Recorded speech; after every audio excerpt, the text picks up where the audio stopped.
ଦୁଇଟି ରସୁଣ କୁଲା କଳା ସୂତାରେ ବାନ୍ଧିକି ଏହି ଜାଗାରେ ରଖିଦିଅନ୍ତୁ। ଗ୍ୟାରେଣ୍ଟି ଦେଉଛି ସେ ନାରୀ ରାତି ଦିନ ଫୋନ୍ କରିବ, ହାତ ଧରିକି ରୁମ୍କୁ ଡାକିବ, ଯାହା ଚାହିଁବେ ତାହା କରିବ। ଯଦି ଆପଣ କେଉଁ ଝିଅ ବା ବିବାହିତା ନାରୀକୁ ମନେ ମନେ ଭଲ ପାଉଛନ୍ତି କିନ୍ତୁ ଯେତେ ଚେଷ୍ଟା କଲେ ମଧ୍ୟ ତାକୁ ପଟେଇ ପାରୁନାହାନ୍ତି, ତାକୁ ନିଜର ମନ କଥା କହିବାକୁ ଡରୁଛନ୍ତି, ଆଉ ଆପଣ ଚାହୁଁଛନ୍ତି କି ସେ ଝିଅ ବା ବିବାହିତା ନାରୀ ନିଜେ ଆସି ଆପଣଙ୍କୁ ଭଲ ପାଉଛି ବୋଲି କହୁ, ତେବେ ଆଜିର ଏହି ଭିଡ଼ିଓଟି ଆପଣଙ୍କର ଇଚ୍ଛାକୁ ପୂରଣ କରିବ। କାରଣ ଆଜିର ଏହି ଭିଡ଼ିଓଟିରେ ମୁଁ ଆପଣଙ୍କୁ ଶିଖେଇବି ଦୁଇଟା ରସୁଣ କୁଲା ଆଉ କଳା ସୂତା ସାହାଯ୍ୟରେ ଝିଅ ପଟେଇବା ପାଇଁ ବଶୀକରଣ ବିଦ୍ୟା, ନାରୀ ମୋହିନୀ ବଶୀକରଣ ବିଦ୍ୟା, ଯାହାର ପ୍ରୟୋଗରେ ଆପଣ ସୁନ୍ଦରୀରୁ ସୁନ୍ଦରୀ ଝିଅ ବା ସୁନ୍ଦରୀ ପଡ଼ିଶା ଘର ଭାଉଜକୁ ଅତି ସହଜରେ ପଟେଇ ପାରିବେ। ତାଠାରୁ ନିଜର ମନ ମୁତାବକ କାମ ହାସଲ କରିପାରିବେ। ଏହି ବଶୀକରଣ କରିବା ପାଇଁ ଆପଣଙ୍କୁ କୌଣସି ପ୍ରକାର ମନ୍ତ୍ରତନ୍ତ୍ର କରିବାକୁ ପଡ଼ିବନି କିମ୍ବା କିଛି ବି ପଇସା ଖର୍ଚ୍ଚ କରିବାକୁ ପଡ଼ିବନି। କେବଳ ଦୁଇଟା ରସୁଣ କୁଲା ଆଣିବେ, ତାପରେ ମୁଁ ଆପଣଙ୍କୁ କିଛି ପ୍ରୟୋଗ ବିଧି ଶିଖେଇବି। ଆପଣ ସେହି ପ୍ରୟୋଗ ବିଧିକୁ ଠିକ୍ ଭାବରେ କରିଦେବେ। ତାପରେ ଏ ଦୁଇଟା ରସୁଣ କୁଲାକୁ କଳା ସୂତାରେ ବାନ୍ଧିକି ମୁଁ ଯେଉଁ ଜାଗାରେ କହିବି ସେହି ଜାଗାରେ ରଖିଦେବେ। ଗ୍ୟାରେଣ୍ଟି ଦେଉଛି ଯେମିତି ଆପଣ ଏହି ବଶୀକରଣକୁ କରିବେ, ସେ ଯେତେ ସୁନ୍ଦରୀ ଝିଅ ହେଇଥାଉ ବା ସୁନ୍ଦରୀ ପଡ଼ିଶା ଘର ଭାଉଜ ଆପଣଙ୍କ ଆଡ଼କୁ ଆକର୍ଷିତ ହେବାକୁ ଲାଗିବ। ରାତି ଦିନ ଆପଣଙ୍କ କଥା ଭାବିବ। ଆପଣଙ୍କ ପ୍ରେମରେ ଏମିତି ଦିବାନୀ ହେଇଯିବ କି ଆପଣଙ୍କୁ ନ ଦେଖି ଗୋଟେ ମୁହୂର୍ତ୍ତ ବି ରହିପାରିବନି। ନମସ୍କାର ଫ୍ରେଣ୍ଡସ୍, ଓଡ଼ିଆ ଫଣ୍ଡା ଚ୍ୟାନେଲକୁ ଆପଣମାନଙ୍କୁ ସ୍ୱାଗତ। କେତେଥର ଏମିତି ହେଇଥାଏ କି ଆପଣ ଯେଉଁ ଝିଅକୁ ଭଲ ପାଉଛନ୍ତି ସେ ଝିଅ ଆପଣଙ୍କୁ ଭଲ ପାଏନି, ଅନ୍ୟ କାହାକୁ ଭଲ ପାଏ, ଆଉ ଆପଣ ତା ପଛରେ ଗୋଡ଼େଇ ଗୋଡ଼େଇ ଥକିଗଲେଣି, ନିଜର ସବୁ ସମୟ ସାରି ସାରିଲେଣି, କିନ୍ତୁ ସେ ଝିଅକୁ ପଟେଇ ପାରୁନାହାନ୍ତି। ଯଦି ଆପଣ ବି ଏହିପରି ପରିସ୍ଥିତିରେ ପଡ଼ିଛନ୍ତି, ତେବେ ଆଜି ଦୁଇଟା ରସୁଣ କୁଲା ଆଉ କଳା ସୂତା ଆଣି ଏହି ବଶୀକରଣ ଉପାୟ କରିଦିଅନ୍ତୁ। ଗ୍ୟାରେଣ୍ଟି ଦେଉଛି ସେ ଝିଅ ରାତି ଦିନ ଆପଣଙ୍କ କଥା ଭାବିବ, ଆପଣଙ୍କୁ ଦେଖିବା ମାତ୍ରେ ନିଜେ ଆସି ଆପଣଙ୍କ ସହିତ କଥା ହେବ, ଆପଣଙ୍କୁ ଭଲ ପାଉଛି ବୋଲି କହିବ। ଏହି ବଶୀକରଣକୁ ପ୍ରୟୋଗ କରି ହଜାର ହଜାର ଲୋକମାନେ ଲାଭବାନ ହେଇଛନ୍ତି।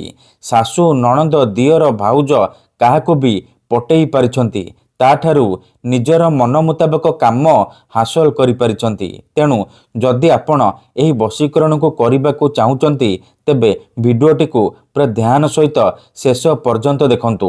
ଅଧାରୁ ଛାଡ଼ିକି ପଳେଇଲେ ଆପଣ କିଛି ବି ବୁଝିପାରିବେନି। ପରେ କମେଣ୍ଟ କରିବେ, ଗୁରୁଜୀ ଆପଣଙ୍କର ବଶୀକରଣ କାମ କରୁନି। ଦେଖନ୍ତୁ, ମନ୍ତ୍ର, ତନ୍ତ୍ର, ଯନ୍ତ୍ର, ବଶୀକରଣ ଏମିତି ସେମିତି କାମ କରେନି। ମନରେ ସମ୍ପୂର୍ଣ୍ଣ ବିଶ୍ୱାସ, ନିଷ୍ଠା ଆଉ ଏକାଗ୍ରତାର ସହିତ ଆପଣଙ୍କୁ ଏହି ବଶୀକରଣ କରିବାକୁ ପଡ଼ିବ।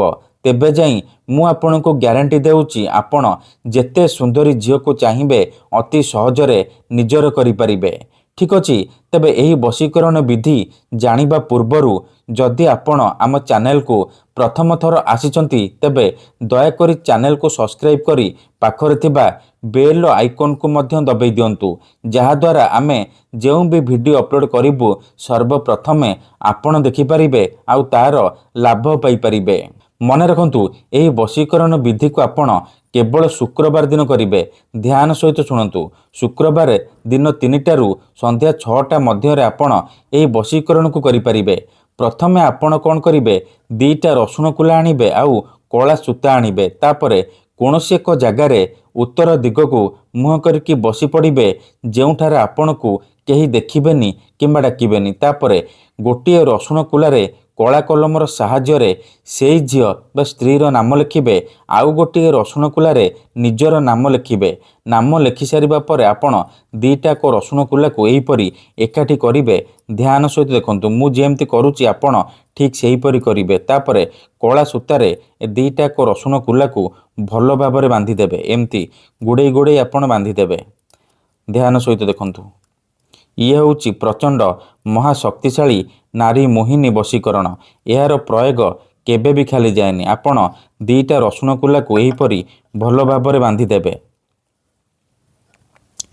ଦେଖନ୍ତୁ, ଏହି ବଶୀକରଣକୁ ଆପଣ ଯେବେ ବି କରିବେ ମନରେ ସମ୍ପୂର୍ଣ୍ଣ ବିଶ୍ୱାସ, ନିଷ୍ଠା ଆଉ ଏକାଗ୍ରତାର ସହିତ କରିବେ। ମନରେ କୌଣସି ଖରାପ ଉଦ୍ଦେଶ୍ୟ କିମ୍ବା କୌଣସି ଖରାପ କାମ ପାଇଁ ଆପଣ ଏହି ବଶୀକରଣକୁ କରିବେନି।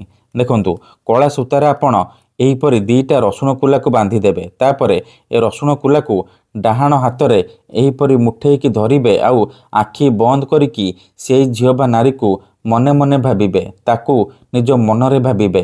ଭାବି ସାରିବା ପରେ ଆପଣ କହିବେ, ଦୁହାଇ ହେ ଅଘୋରୀ ବାବା କି, ଦୁହାଇ ହେ ଅଘୋରୀ ବାବା କି, ଏହିପରି 7 ଥର କହିବେ। ତାପରେ ଏ ରସୁଣ କୁଲାରେ ଗୋଟିଏ ଥର ଫୁଙ୍କିଦେବେ। ଏତିକି କରିସାରିବା ପରେ ଏ ରସୁଣ କୁଲାକୁ ନେଇକି ନିଜ ଅଗଣାରେ ଅଳ୍ପ ଟିକିଏ ମାଟି ଖୋଳିକି ପୋତିଦେବେ। ଗ୍ୟାରେଣ୍ଟି ଦେଉଛି, ଏପଟେ ଏହି ବଶୀକରଣକୁ କରିବା ମାତ୍ରେ ସେ ଝିଅ ହେଉ ବା ବିବାହିତା ନାରୀ ଆପଣଙ୍କ ଆଡ଼କୁ ଆକର୍ଷିତ ହେବାକୁ ଲାଗିବ। ଧନ୍ୟବାଦ।